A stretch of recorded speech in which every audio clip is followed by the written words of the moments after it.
ஸ்ரீமதே ராமானுஜாய நமஹ.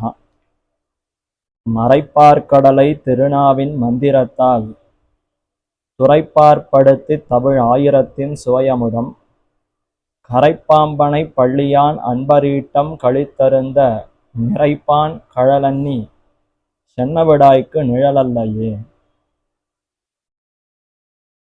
ஆழ்வார்களுக்குள்ளே தலைவராய் அமைந்திருக்கக்கூடிய ஷடகோபராகிற ஆழ்வார், அவருடைய எண்ணிறந்த பெருமைகள் பற்பல திருநாமங்களாக ஆச்சாரியர்கள் அமைத்து ஆழ்வாருடைய பெருமைகளை வெளியிடுகிறார்கள்.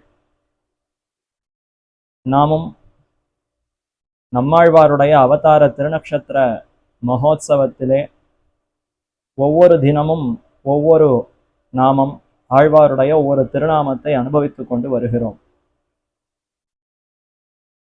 முதலிலே அவர் அவதரித்த சமயத்திலே மாறன் திருநாமம், காரிமாறன் என்று அழைக்கப்படுகிறார். அடுத்து ஷடகோபன் என்ற திருநாமம் ஏற்பட்டது. அடுத்து அவர் அவதரித்த க்ஷேத்திரம் குருகூர் என்ற அந்த ஊரோடு சேர்ந்து திருக்குருகூர் நம்பி, திருக்குறுகை நாதன் என்று அனுபவித்தோம். அடுத்து ஸ்ரீயப்பதி பிராட்டியம் தானமாக வந்து கட்டாட்சித்து ஆழ்வாருக்கு மகிழம்பூ புஷ்பம் மாலையை சாத்த, அதனாலேயே மகிழ் மாலை மார்பினன் என்ற திருநாமத்தை கொண்டார். வகுளபூஷணர் என்றும் ஆழ்வாருக்கு திருநாமம் ஏற்பட்டது. அதை அனுபவித்தோம். அப்படிப்பட்ட ஆழ்வார் திருநாவீருடைய பிரான் என்று கொண்டாடப்படுகிறார். ஆழ்வாருடைய ஆச்சரியமான திருநாமம் திருநாவீருடைய பிரான். நாவீரு என்றால் நல்ல வாக்கு வன்மை. ஆழ்வாருடைய அந்த வாக் வைபவம், அவருடைய பேச்சு சாமர்த்தியம், அவருடைய நாக்கை கொண்டு எம்பெருமானுடைய எண்ணிறந்த புகழ் பெருமைகளையெல்லாம் பற்பல பாசுரங்களாக வெளியிட்டருளினார். அதுதான் திருநாவீரு. அவருடைய வாக்கு, அதற்கு இருக்கக்கூடிய பெருமை, வீருடைமை. ஆழ்வாருடைய திருநாவிற்கு அத்தனை வீறு பெருமை அமைந்திருக்கிறது.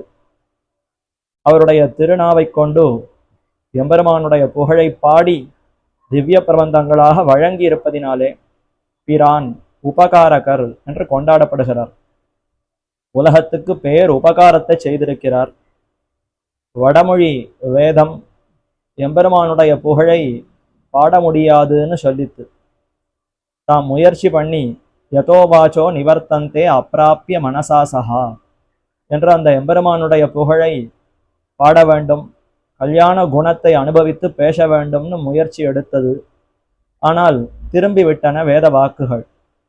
என்னுடைய வாக்குக்கும் மனசுக்கும் எட்டாதவர் அவர், அவரை பற்றி என்னால் ஒன்றும் பேச முடியாதுன்னு திரும்பி விட்டது வேதம். ஆனால் அத்தகைய எம்பெருமானுடைய புகழையெல்லாம் ஆச்சரியமாக ஆழ்வார் விளக்கி அருளினார். 1, 2, 3 இல்லாமல் 1000 பாசுரங்கள். 1000 பாசுரங்களிலும் எம்பெருமானுடைய ஆயிரக்கணக்கான குணங்களை வெளிப்படுத்துகிறார். பேச முடியாதுன்னு வடமொழி வேதம் திரும்பி விட்டனவே, எப்படி ஆழ்வார் எம்பெருமானுடைய புகழையெல்லாம் பேசினார்னா, இங்கு எம்பெருமானாலேயே அனுகிரகிக்கப்பட்டிருப்பவர் ஆழ்வார். எம்பெருமான் தாமே மிகவும் விருப்பத்தோடு அன்போடு ஆழ்வாரை குளிர நோக்கி கட்டாட்சித்து தமக்கு இருக்கக்கூடிய ஞானத்தையெல்லாம் வழங்கி தம்மை அனுபவிக்கச் செய்து அந்த அனுபவ பரிவாகமாக பாசுரங்கள் பிறக்கட்டும் என்று அனைத்தையும் செய்திருப்பவர் எம்பெருமான் தானே. ஆழ்வாரா தன்னுடைய சக்தியினாலே பாடிவிட்டாரான்னு பார்த்தால், யானாய் தன்னை தான் பாடி என்றுதான் தெரிவிக்கிறார். எனக்குள்ளே இருந்து கொண்டு இந்த திவ்ய பிரபந்தங்களை எல்லாம் வெளிவரச் செய்தவன் எம்பெருமானேன்னு தெரிவிக்கிறார். இப்ப எம்பெருமான் தான் விருப்பப்பட்டு தன்னை வெளிப்படுத்தி கொள்ள வேண்டும்னு ஆழ்வார் வாக்கிலிருந்து பாசுரங்களாக வெளிவந்தார். அந்த பிரபாவம் பெருமைகளையெல்லாம் வெளிப்படுத்தினார். ஆகவே ஆழ்வாராலே பாட முடிந்தது. அதனால நல்ல நாக்கு வன்மை, வீருடையவர் ஆழ்வார்னு கொண்டாடப்படுகிறார். பெரிய திருவந்தாதி என்கிற திவ்ய பிரபந்தத்தினுடைய தொடக்கத்திலேயே முயத்தி சுமந்து எழுந்து முந்துத்த நெஞ்சே இயத்துவாய் எம்முடு நீ கூடி நயப்புடைய நாவின் தொடைகிழவி உள்பொதிவோம் நற்பூவை பூவின்ன வண்ணன் புகழ். அழகான பூவை வண்ணன், அந்த கரு மேகவண்ணன், காயாம்பூ நிற வண்ணத்தில் இருக்கக்கூடிய கண்ணன் எம்பெருமானுடைய புகழையெல்லாம் என்னோடு சேர்ந்து நன்றாக பாடுவதற்கு நீ வா என்று தம்முடைய நெஞ்சை கூட்டிக் கொள்ளுகிறார். நெஞ்சு முந்துத்த நெஞ்சு. ஆழ்வார் ஆத்மா, ஆழ்வாராகிற ஆத்மா ஈடுபடுவதற்கு முன்பே ஆழ்வாருடைய நெஞ்சம் உள்ளம் பெருமானிடத்தில் ஈடுபட்டு விட்டதாம். அதனால நீ என்னை காட்டிலும் இன்னும் முந்தி இருக்கிறாய், ரொம்ப சந்தோஷம்.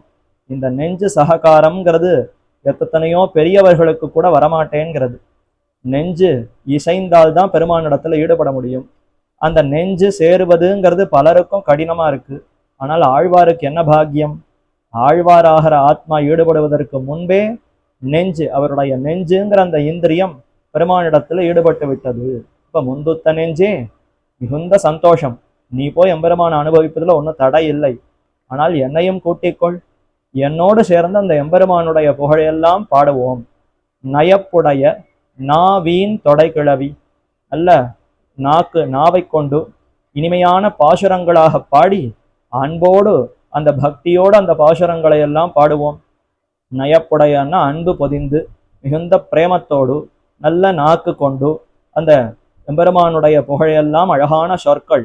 தொடை கிழவி என்றால் பொருத்தமா சேர்த்தியா பெருமானுடைய அந்த அழகையெல்லாம் நன்றாக வர்ணிக்குமா போலே அவருடைய பெருமைக்கு தக்க அழகான பெருமை பொதிந்த சொற்களாலே திவ்ய பிரபந்தங்களாலே அனுபவிக்கலாம் என்று ஆழ்வாரே தம்முடைய அந்த நெஞ்சத்தை கூட்டிக் கொண்டு நாக்காலே வம்பெருமானை பாடி அனுபவிப்போம்னு தெரிவிக்கிறார். ஆகவே திருநா வீருடைய பிரான் மறைப்பார்க்கடலை திருநாவின் மந்திரத்தால் என்று ஆச்சரியமான ஒரு பாசுரத்திலே பெரிய வேதம்ங்கிற அந்த சமுத்திரத்தை கடைந்து ஆச்சரியமாக திருவாய்மொழியை வழங்கி இருக்கிறார்னு தெரிவிக்கப்படுகிறது.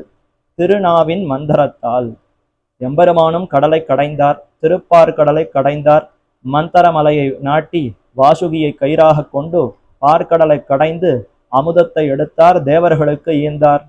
அது வெறும் அமுதம், அது சாபா மருந்து. தேவர்களுக்கு அந்த மரணத்தை இல்லாதபடி செய்யக்கூடியது அமுதம்ங்கிற அந்த அமுதம். அது வெறும் கடலிலிருந்து பிறந்ததுனாலே உப்புச்சாறுன்னு ஆச்சாரியர்கள் தெரிவிக்கிறார்கள். அதை விட எது சிறப்பானதுன்னா ஜெகத்ஹிதாய ஜனிதா மகாபாரத சந்திரமாகா என்ற வேதவியாசர் அவர் வேதங்களை எல்லாம் கடைந்தாராம். 4 வேதங்களை பிரித்து கொடுத்தார். பின்னர் அதில் இருக்கக்கூடிய சாரமான அர்த்தங்களை எல்லாம் கடைந்தெடுத்து மகாபாரதமாக கொடுத்தார்.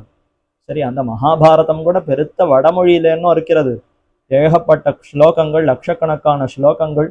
யார் இது அத்தனையும் வாசித்து அறிந்து கொள்ள முடியும்?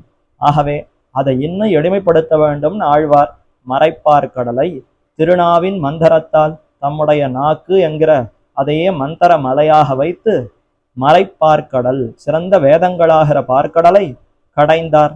கடைந்து துறைப்பார்ப்படுத்தி என்று ஆச்சரியமாக பல அந்த துறைகளிலே எம்பெருமானுடைய அந்த புகழ் கல்யாண குணங்களை எல்லாம் திருவாய்மொழியில ஒவ்வொரு பதிகமா பாசுரமாக வெளியிட்டார். கரைப்பாம்பனை பள்ளியான் அன்பர் ஈட்டம் கழித்தருந்த, பாம்பனையிலே பள்ளி கொண்டிருக்கக்கூடிய எம்பெருமான் அவருடைய அடியவர்கள் அன்போடு அந்த பாசுரங்களை எல்லாம் அனுபவிப்பதற்காகவே ஆழ்வார் கொடுத்தார். அப்பேற்பட்ட நிறைப்பான் கழலன்னி சென்ன விடாய்க்கு நிழலல்லையே. அவருடைய திருவடிகளைத் தவிர இந்த ஜென்ம விடாய் மாறி மாறி பல பிறப்புகளை எடுத்துக்கொண்டு மிகுந்த வருத்தத்தோடு இருக்கிறோம். இதிலிருந்து விடுபட வேண்டும்ங்கிற அந்த ஆசை, தாகம், அந்த விடாய், அந்த களைப்பு, அந்த சிரமம், நம்முடைய ஆசை, இதையெல்லாம் தீர்த்து வைக்கக்கூடியவர் யாருன்னா அது ஆழ்வாரே, அவருடைய திருவடிகளே என்று பெரியோர்கள் காட்டுகிறார்கள். ஆக திருநா வீருடைய பிரான் என்று ஆழ்வாருடைய ஆச்சரியமான திருநாமம்.